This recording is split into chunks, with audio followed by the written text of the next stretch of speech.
What's going on, guys? How's everybody doing today? Welcome back to another vinyl pickups video. So I'm back filming here on my computer because last vinyl pickups video I did, it kept uploading upside down for some reason, and I filmed it on my phone. So guess I'll just stick to the computer from now on. But yeah. So earlier in the week, I went to the mall to Newbury Comics and got. I always get the same amount of stuff. It's always so weird. I always get just the vinyl and 2 CDs because the stuff is kind of pricey. So I kind of like to only get a couple things rather than get a whole cart full of things because yeah. But I'm gonna be showing you off what I got, and so I'm gonna get started. So without further ado, let's go. So I'm gonna be showing off the vinyl first. So this is a band that I've already talked about on vinyl pickups. I think I got a vinyl of theirs to show on a vinyl pickups video that I did like a month or two ago, and it's Def Leppard, On Through the Night. This is their debut album that came out in 1980, and man, this is a great album. There's the back right there, great band shot. Def Leppard started out with a lot of promise. They were a great 80s hard rock band. Those first three albums, man, are great. I showed you guys that I got High and Dry. That was about like a month or two ago. That's a great album, but this is great as well too. High and Dry might be like a little bit more memorable, but I think that this album is as great as that. And yeah, so for songs, it starts off with Rock Brigade. Sorry, I can't speak right there. Great song, and then it goes to Hello America, Hello America. Great tune. Then you got Sorrow Is a Woman, and then you got It Could Be You. It could be you, it could be me, it could be anyone. A great song. Then you got Satellite, and then When the Walls Came Tumbling Down, and that ends side A. For side B, it starts off with Wasted, which that riff in that song is absolutely killer. That's one of the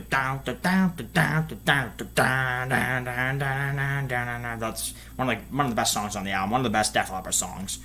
Great tune. And then you got Rocks Off, It Don't Matter, and then you got Answer to the Master, which is absolutely killer. And then it ends off with the almost 8-minute song called Overture, which is absolutely killer. Great album. Def Leppard started off with a lot of promise, like I said before, but then those first three albums are all killer, no filler. But then you got Hysteria, which I know Hysteria has its fans and it sold about 20 million copies. I get it, but they lost Def Leppard's music, those first three albums had a lot of balls to them. But then Hysteria, they just lost that. It was all all sugar coated, kind of poppy. It wasn't heavy at all. It's just. Besides a couple of tunes, man, the album, it just blows for me. And then it has all those hit songs, and it's just I never need to hear Pour Some Sugar on Me again. I think that song absolutely sucks.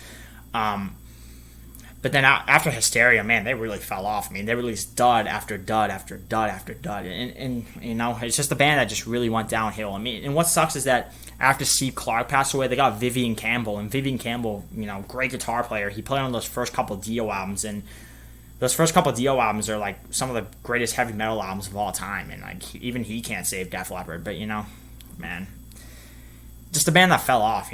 Those first three albums were great, and they started off with a lot of promise, but they really fell off for me.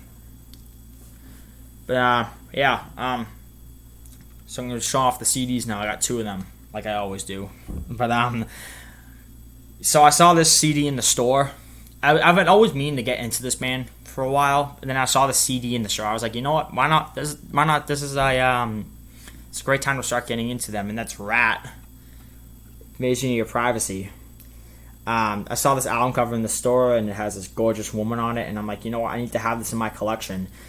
But yeah, this came out in this is their second album. Came out in 1985.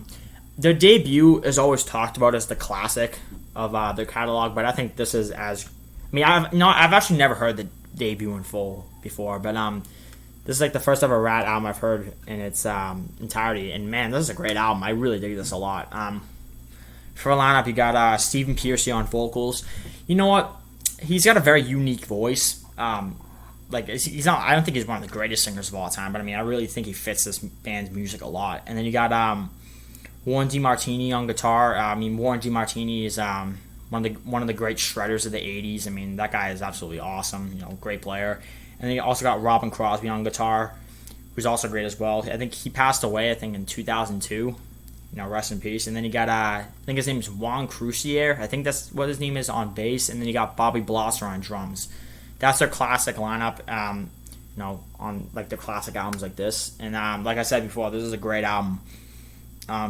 Starts off with You're in Love, you know. Take the midnight subway train, calling all the shots. You know, what a great song that is. I mean, just so catchy. So like Rat's like I like Rat so much and like this album a lot because it's like the music is just so memorable. It's just great. You know, You're in Love, great song. And then you got Never Use Love, and then you got Lay It Down, which I mean, one of the greatest opening riffs of all time. I mean, that song is absolutely killer. I mean, great riff, great chorus, great soloing. It's just, man, what a great song that is. One of the best by this band. And then you got Give It All, and then Closer to My Heart, which I mean, I really like the acoustic guitars in that song. I think that song is great. I like how it starts off like the acoustic guitars, and all of a sudden the distortion kicks in. Just what a great song, great chorus to it too. And then you got Between the Eyes, and then you got What You Give Is What You Get, which I mean, that's a great stomping tune, great riff to it, a great song. And then you got Me on the Line, You Should Know By Now, and then it ends off with Dangerous But Worth the Risk. Another great song. I really dig this a lot. This album is great. I mean, you know what? Hair metal. If you don't know, Rat's known as a hair metal band. I mean, you can call it whatever, glam metal, hair metal. I usually tend to call it hair metal. I mean, I know that some people don't like it when it's called that, but I mean, I kind of just call it that because, you know, I don't really know. It's just what I do. But you know, like, there's hair metal that completely sucks and that's cheesy and crappy, but then there's hair metal like this that's great. You know, hair metal done right is awesome. You know, when hair metal is done right, you got great riffs, great lyrics, great choruses, great solos. You know, you always got great players. You know, just blistering guitar work. You know, I think personally that Rat and Dokken are the two best hair metal bands. I mean, that's just my opinion. You know, they came out early on in like the early mid '80s. You know, and then like towards like the late '80s, like a lot more of them started coming out, and they started getting worse and worse and worse and worse. Like, I don't like hair metal bands like Poison and, you know, Warrant and like Faster Pussycat, all that stuff that's like so cheesy. It's just like all like those bands, like their music is just about, you know, just sex and drugs and drinking and driving fast cars. It's just like, and some people like that stuff. Some people actually like think that stuff's a lot of fun, but you know, that stuff's really just not for me. But you know, this is an example of hair metal done right. But yeah, Rat Invasion of Your Privacy is what I just showed off. And then the last CD, I mean, I've talked about this band on this series before. I got a CD by them that showed up on this series, I think like a month ago as well. I don't know, I lose track of time, but band is Aerosmith. It's Get Your Wings. This is their second album, came out in 1974. I mean, any 70s Aerosmith album is worth listening to, and it's all killer, no filler. I mean, their first four are the greatest albums that they ever did, but I mean, like, Draw the Line and Night in the Ruts are great as well. And then their first two 80s albums, you know, Rock and a Hard Place and Don't Mirrors are great as well, but then after that, they fell off. No. But yeah, I mean, this album is great. I mean, this is their second album. I think I mentioned it came out in 74. I don't know if I said that before or not, but, you know, Aerosmith's one of my favorite bands of all time. I mean, one of the first rock bands that I really got into. I mean, Led Zeppelin's the first rock band I ever got into, but Aerosmith and a couple other bands came right after that. I mean, love Aerosmith. Starts off with Same Old Song and Dance, which, I mean, it's one of the most known songs. I mean, that song might be a little bit overplayed, but, you know, I still really dig it a lot. You know, it's not as, like, played out as, like, Dream On or, like, Walk This Way or Sweet Emotion or, you know, any of those songs, but I still love it a lot. And then you got Lord of the Thighs, great song. And then you got Space, which is a really cool song. I really dig that one a lot. And then you got Woman of the World. And then you got SOS, Too Bad. Great song. And then you got you got their cover of Train Captain Rollin', which is absolutely killer. You know, sizzling guitar work from Perry Whitford. I really dig that a lot. And then you got might be my favorite song on the record, "Seasons of Wither." I mean, what a great song, man, love it. And then ends off with "Pandora's Box." Classic Aerosmith album. You know, any '70s Aerosmith album it's worth hearing. The first four are the best, though. I mean, like anything that they did up to "Done with Mirrors" is quality Aerosmith. After that, man, they sucked.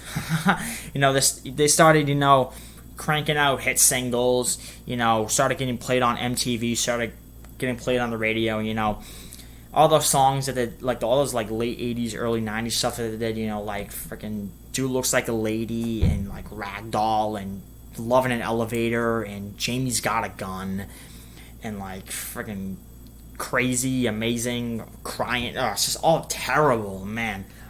The only song I can maybe listen to is "Dude Looks Like a Lady" because that song is just so dumb. I mean, like that's an example of a song that's like it's so bad that it's good. Like that's like one of those examples. But yeah, I mean, Aerosmith, you know, great band. Like their 70s to mid 80s stuff is great. After that, they sucked. I mean, like I said before, but yeah, Aerosmith, get your wings.